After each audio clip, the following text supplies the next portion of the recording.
I was their secretary for 20 years. They didn't know I was also their boss. Written by Eberi Chukwu. Folktale Therapy.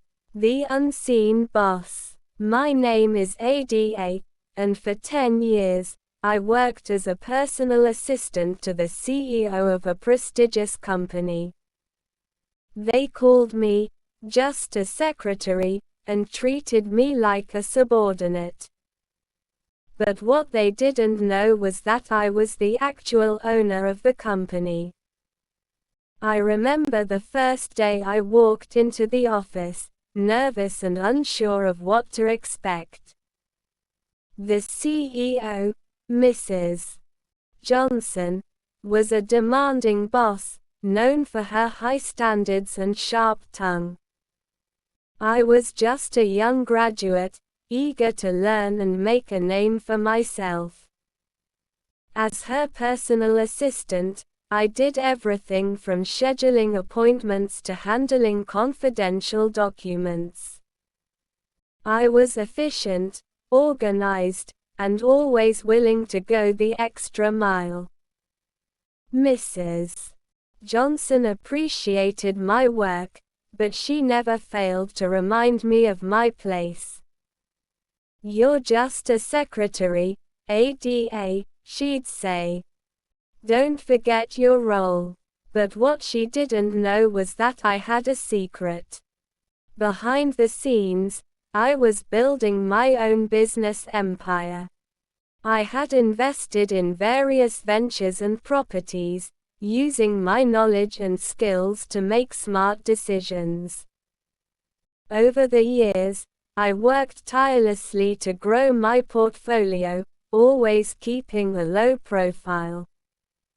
I attended networking events, seminars, and conferences, learning from industry leaders and making connections. Meanwhile, Mrs.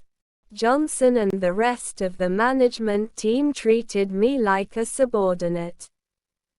They'd give me tasks without thanking me, and sometimes even belittle my contributions. But I smiled and nodded, all the while planning my next move. One day, Mrs. Johnson announced her retirement. The entire company was in a buzz, speculating about who would take over as the new CEO. I knew it was my time to shine. The board of directors called a meeting to discuss the succession plan. I walked in, dressed in my best business attire, and took my seat. "Mrs. Johnson has decided to step down," the chairman announced. "And after careful consideration, we've decided to appoint." I smiled, knowing what was coming. Ada, our current personal assistant, as the new CEO.